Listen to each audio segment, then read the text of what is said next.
Guess what I am holding in my hands? Praise God. A new rifle. The subject of today's podcast, the Ruger S.F.A.R. I'm not the guy to get a rifle and shoot it once at the range and then do a review and say, this gun's so awesome, they paid me a bunch of money. Go out and spend your money on it and you'll be awesome too.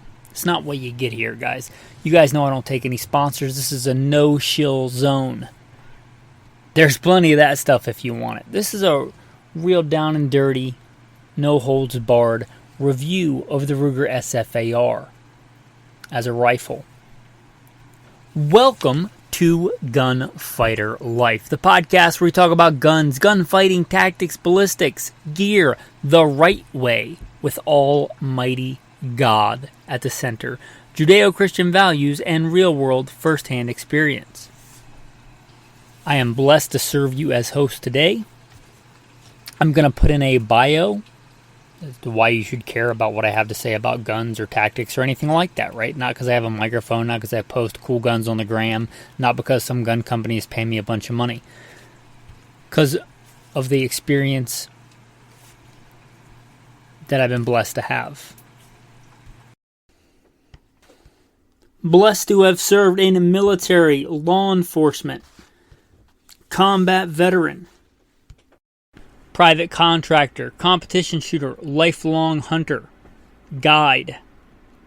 Blessed by God that He got me through all those things so I could share this firsthand training, knowledge, experience with you to serve you today.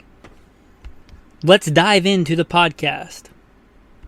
The Ruger S.F.A.R. Now, I've been eyeballing this for a while, and by God's grace, it is in my hands. God provides.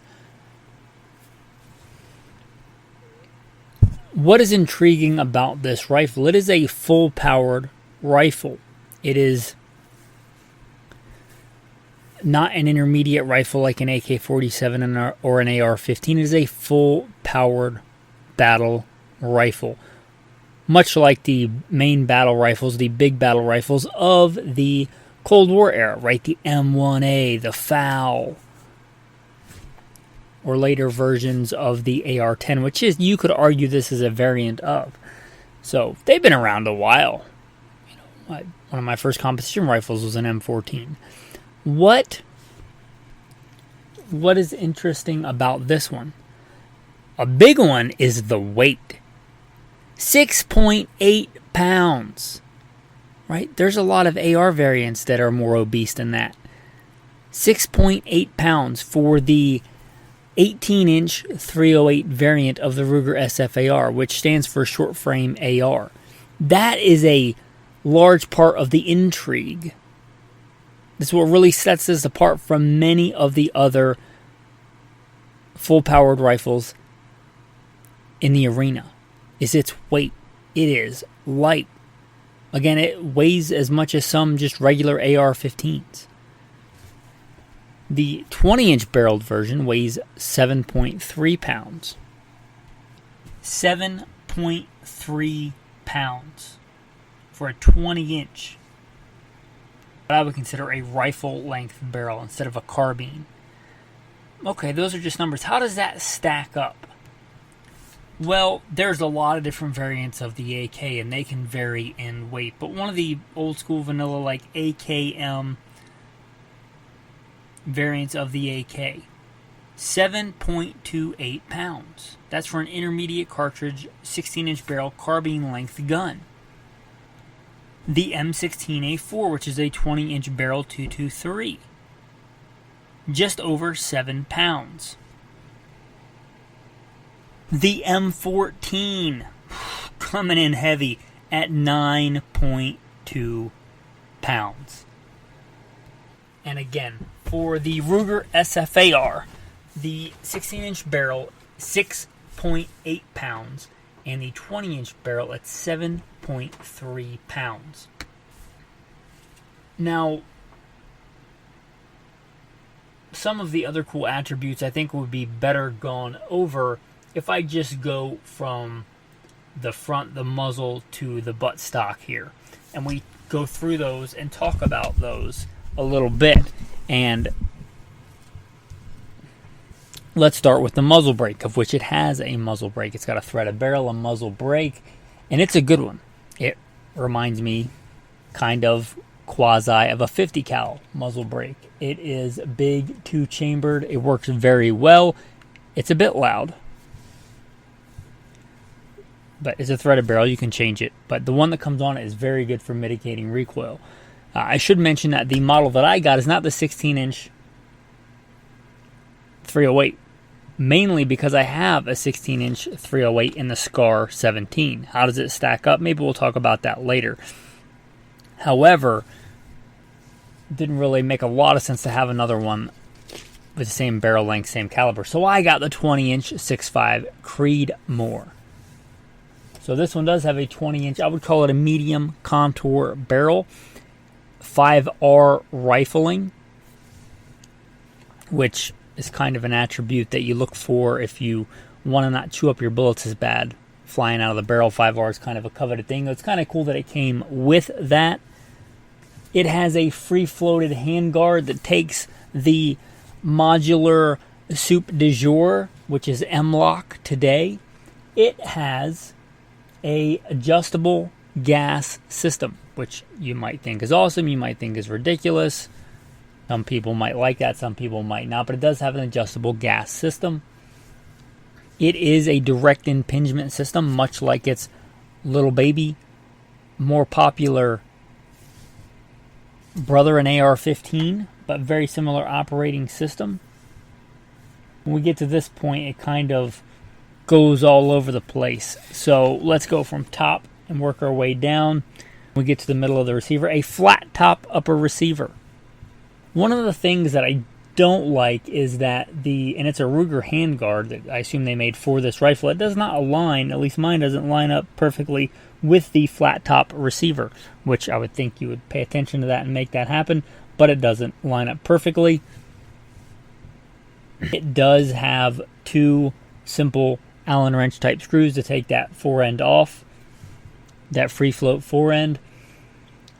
The flat top upper receiver, much like the M16A4, very good for mounting optics, integral to the receiver.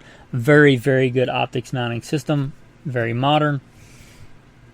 It takes the SR25 pattern magazines, which are available, affordable, easy to obtain. Nowhere near as easy as like the Ar-15 magazine, but if you don't know, Ar-10s, of which this kind of is and kind of isn't, are very proprietary. There are many different patterns. Ar-10s are not like Ar-15s. You can't just grab any old handguard and any old buffer tube and any old trigger and throw them in any of them. That's not how that works. Ar-10s don't have a singular like mil spec, quote unquote mil spec set of parameters. They're all over the place. You got the OG Armalite pattern, you have DPMS patterns, you have all kinds of different patterns. So it's not the same world as an Ar-15. That said, this does use the SR25 magazine, which is a good choice. I wouldn't say it's the only choice. There are many other good choices, but it is a good choice. It's a straight insert, much like the Ar-15, right? It's not a rock and lock or anything. It's a straight insert magazine, and this has a beveled magazine well. Now, it's not like some crazy competition mag funnel, but it is a decent magazine well for a factory magazine well. It has a traditional style dust cover. The bolt is very unconventional. I really like the bolt. It appears to be some kind of nitride finish, which I appreciate, a slick finish. I never have been a big fan of the mil-spec phosphate type finish in a bolt. I think the original Stoner design, which called for a chrome line bolt, was much better, but as the government often does, cuts corners. But it's a good bolt. It's a very unique design. Again, there's no real set pattern. This does not, as I'm aware, a completely proprietary bolt. But again, many of the Ar-10 pattern type things are proprietary. Has dual ejectors. I like that. It's got a bunch of what I would call lightning cuts or drill marks in it to lighten it up. Again, this is a very light rifle for what it is. I appreciate that. The bolt, when I took that apart, is actually one of my favorite parts. I really like the bolt. It does have a fairly vanilla charging handle. It is not like an M-forgery type. It is a little bit different, but it's nothing to write home about. It's a pretty standard charging handle. You may want an upgrade one if you want a bigger, more robust one with more protuberance on the outside to grab it quicker. But this one's not bad. It does, much to my chagrin, have a forward assist. I don't like forward assist. I've never liked forward assist. They're pretty much only good for admin loading, and if you have a problem admin loading, you're in an admin scenario, just reload the gun. I don't like forward assists. This has a forward assist. That's kind of the standard. I wish they'd just cut it off. They'd have saved even more weight. Got rid of a superfluous thing that makes no sense to me on any Ar-15 variant, let alone this one, where you're trying to save weight. The trigger that comes with it from the factory is very good for a factory AR trigger. It is much better than a mil-spec trigger. It is a very good, I think it 2-stage, 4.5 pounds. It feels very good. It is a very good usable trigger. If you're getting the 16-inch 308 as like a fighting rifle, there's really not even much need to upgrade it. You can if you want, but it's a fine trigger, and it's far better than like the military mil-spec triggers that I am accustomed to in military private contracting type work. It is a very nice trigger for what it is. Now, I prefer a flat single stage. That's just me. I kind of know what I prefer. As far as a factory trigger, it is good, and it's what would likely be considered to many an upgrade trigger, as opposed to like a cheap lower parts kit trigger. Your controls, magazine release, safety, they look pretty vanilla to me. Nothing exceptional there. It comes with Magpul furniture, and thankfully they did not put some ridiculous finger groove grip on this gun. Finger grooves make me want to vomit on knives, on handguns, on AR pistol grips. Just stop with the finger grooves. They did not put finger grooves. They put a really nice aftermarket Magpul pistol grip. It also has the attachment for the compartment where you can put, your tools, some CLP packets, your own, stand-in bore snake that you make, whatever you wanted to put in the pistol grip if you wanted to do so. And there are different models. This one came, I believe the 20-inch ones come with the PRS Lite Magpul stock. It's a very good stock. I like it. The other one comes with the more basic Magpul stock, of which I'm familiar with as well, and I like that one as well, especially for a fighting rifle. The one thing on the PRS Lite, and this is kind of nitpicky, but where it has the QD attachment for the sling, it's a little more far forward than I would like. I would like it to have one farther in the rear. Now, sling attachment points are more of a personal preference thing, and it does have a more traditional attachment that's not QD towards the very back, which is where I have the sling attached. But not bad. It did not come with backup iron sights.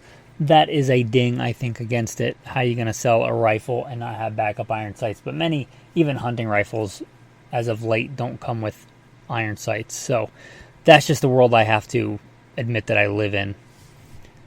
But it does sadden me they didn't throw in some backup iron sights, especially since Ruger makes their own, I believe, backup iron sights. I would have gladly paid the extra $40, whatever it costs for them to actually make those sights and have them on the rifle. How does she shoot? And again, remember, I have the 6.5 Creedmoor 20-inch barrel, 7.3 pounds.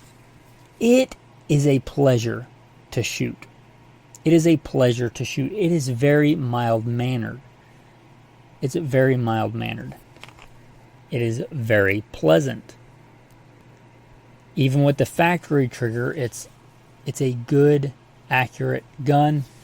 We'll get into more accuracy in a bit, but it's, as far as shooting goes, as far as shootability goes, it is very, very shootable. Very, very good. As far as accuracy goes, it's very, very okay.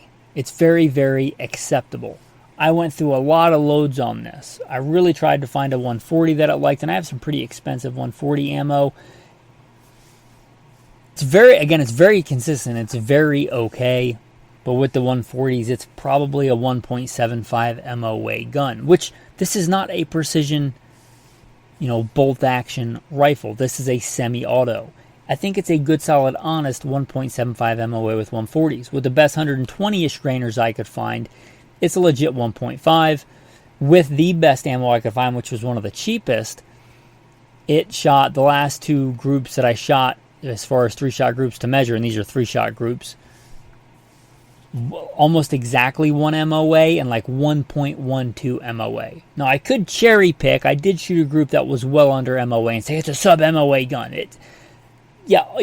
On the right day at 72 degrees with the sun at my back and cherry picking loads with the loads I've tested, I did get one sub-MOA, which is how a lot of, I think, manufacturers say it can be a sub-MOA gun. I don't think they guarantee that for this gun. But I could say, technically, it's a sub-MOA gun because I did shoot one sub-MOA group. But I shot a lot of ammo through this in a lot of groups. I put quite a bit of testing into it because, again, I don't want to just take this to the range once and be like, ooh, it's so great. Go out and spend your money on it. It's not what we do here. But I think with many loads, it's a good 1.75 MOA. I'd say with the majority of loads that I tested. With the 120s, which it prefers, it's easy to get a 1.5 MOA. And you might get smaller with a favorite load.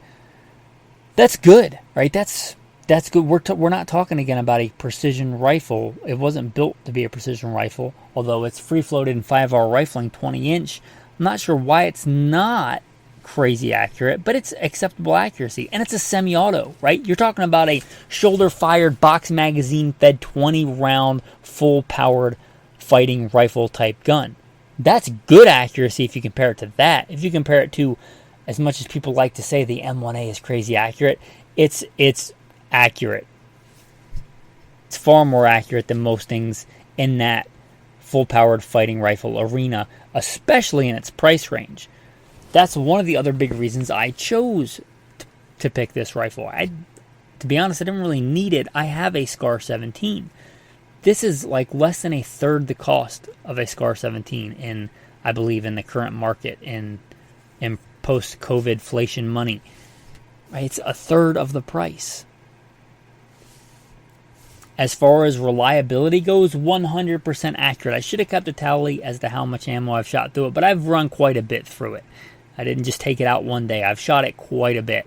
I have had 0 malfunctions, either setting on the 3 setting on the gas system or the 2 setting, which is less gas. I have had 0 malfunctions with a variety of different ammo.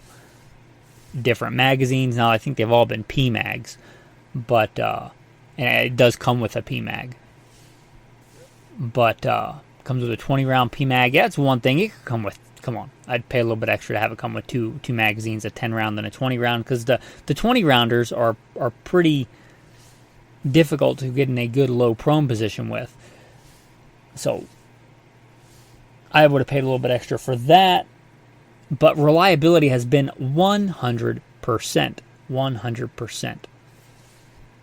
So I guess, what's the big overarching thing? It's a good gun. Is it worth the money? Yeah, it's worth the money. You're talking about just over 1,000 US greenbacks at the time. I don't know what it's going to cost when you listen to this. I don't know what's going to happen with inflation and gun scares and with the next political election or whatever, but it's a phenomenal gun for the money right now. It's definitely worth it. It's crazy reliable. It's, for what it is, a fighting rifle, if that's how you're judging it, very good accuracy. Judging it based on like precision bolt action, not really. But if you're judging it based on a fighting rifle, yeah, very accurate. I was out clanging steel last time I shot it at 400 yards, just stacking them. If you're really looking for a full-powered rifle with a M16 kind of weight, check that box. It's crazy light for a full-powered fighting rifle, and it's mild-mannered. Now, is it a good rifle for the money? Yes, but I'm not going to lie to you. Is it a Sfar 17? No, it's not a Sfar 17. If you think it's just as good as a Sfar 17 for a third of the price, it's not. My Scar 17, although made to be a pure battle rifle, chrome line hammer forged barrel, cold hammer forged chrome line barrel is probably the better way to put that. That rifle is a piston gun. So, in my opinion, a much better operating system, like an AK-47 crazy, rugged, reliable operating system. It weighs 7.7 pounds, so it weighs a little bit more. But it's crazy accurate. Mine will cloverleaf with factory ammo. It will cloverleaf. It's crazy accurate. It's not even a... Is this rifle accurate? Yeah, but it ain't a Scar 17. And it doesn't have the operating system. This gun, much like any direct impingement gun, it's going to get dirtier faster. It's going to go flagellate all that dirty gas into the operating system, into the bolt. Now, that's, to be fair, it's one of the reasons it's so mild-mannered. Direct impingement guns are kind of known for that. But if you're talking about a straight-up battle rifle, is it a Scar 17? No, it's not. And I'm not going to lie to you and tell you that it is. I'm not going to sit here and be like, it's just as good as a Scar 17 for end of the world as we know it, apocalypse, one gun for the rest of your life. It's not. It's not a Scar 17. It's a third of the price. I don't think Scar 17s are overpriced. You get what you pay for. That doesn't mean it's not a really good gun, especially for like CONUS type, continental U.S. type operations, for a truck gun, for a patrol rifle, if you wanted to step up to a more powerful patrol rifle in an environment where you can relatively reliably give it maintenance and keep it clean. Also, it's lighter, so if I had to pick a full-powered rifle, and I was standing on a perimeter, which is a thing that happens, I get stuck on a perimeter for hours and hours and hours, and I got to hold this gun, I'd probably take it over the Scar for that, because it weighs a little bit less. But if I'm deploying to the Middle East, or the Ukraine or something, and I got to pick one, I would never pick this over the Scar 17. That doesn't mean it's not an awesome rifle. And for a lot of people, it's better to get this rifle and pay for a training class and get a bunch of ammo and still be under the cost of a Scar 17. Because this rifle, with a professional good training class, is better than the Scar 17 when you have no training. It's a good gun.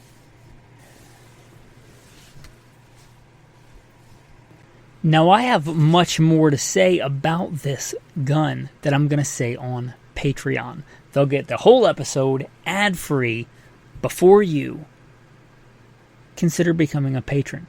What am I going to talk about? What are you going to miss out on if you don't become a patron? How about some different loads I shot with some photos of the loads? How about how I have the rifle configured as far as setup? I'll talk about that. I went on quite the optics odyssey, going through a lot of different optics before the one that's on here now is on here. I'm going to talk about that. And, Patreon's going to have it before you. Early, ad-free, complete, and toto. There's a lot of cool stuff on Patreon, if you're not familiar. Last I checked, there was over 1,300 posts on Patreon. A lot of that is Patreon-exclusive only content you're just never going to get unless you become a patron. If you're new, there are hundreds of episodes for free on the main podcast platforms. But I'm trying to get this to become more of a full-time income. I'm going to be putting more content on Patreon. I hope I see you there. With that, I'm going to put in a Patreon plug and go talk about the rest of this episode on there. Announcement for listeners. I'm going to try something new on the podcast. It's important to look at oneself soberly, circumspectly, see what one could do better. I think it's fair to say, by most measures, I put out quite a bit of content. A lot of podcasters do once a week. I've been doing, at least on weekdays, daily shows for quite a while, putting those out. And the podcast has grown, and I'm very blessed by that. But on things I could do better, things I could improve, I thought mistakenly that if I just grew the podcast and listenership, that percentage of people that became patrons would grow. That doesn't seem to be the case, although I'm very blessed and have gotten a few more patrons.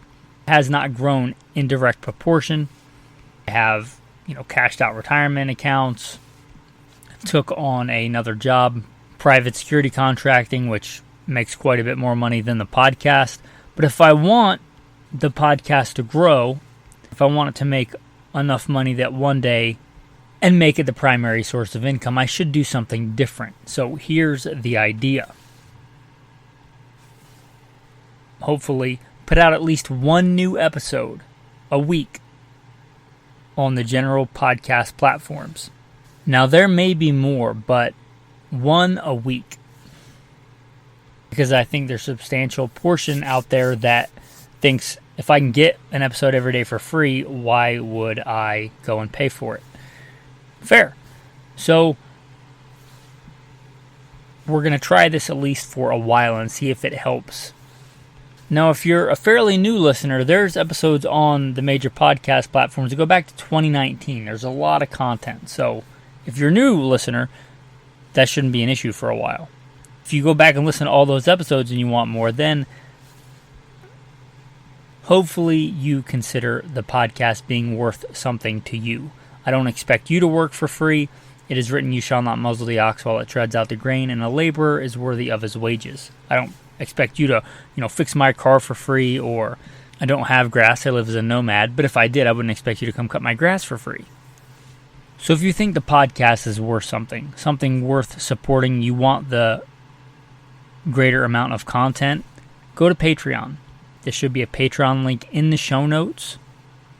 And I shouldn't assume that you know what Patreon is. Patreon is a crowdsource funding way to support somebody that you care about their content. Sign up for a monthly amount. You can sign up for $5. You can sign up for more. And you'll get access not just to the new stuff, but all the old stuff too. And there's a lot of content on there. As of the time of this recording, there's over 1,300 posts on Patreon. There's a lot of content on there that's only for patrons. Some of that is Patreon-only episodes. Some of that is, which, by the way, is commercial-free. So if you're tired of those, that might be worth a few bucks right there. Some of it is written content. Some of it is photo. Some of it is video. If you're already on Patreon, you already know about it. It's Good Shepherd training on Patreon. You should recognize it when you see it. If you do not want to become a monthly subscriber, you don't like monthly subscriptions, there's a small subset to whom that is the case. I will put many episodes on there a la carte. There is a shop on there. You can go buy an episode. Pick and choose, like this episode looks good. You can purchase that episode and listen to it. There's other things on there as well, but if you just want an episode, if you want to see what's new, because it's been a while, or you're used to a new episode every day, go there and check out, go to Patreon. You don't have to put in your credit card or anything to check out Patreon. Click the shop button, and you can do a one-time thing if you don't want to do a monthly purchase. We're going to try that for a while, see how it works. Hopefully it drives up the number of patrons. I really hope to see you there. So scroll down and hit that Patreon link in the show notes.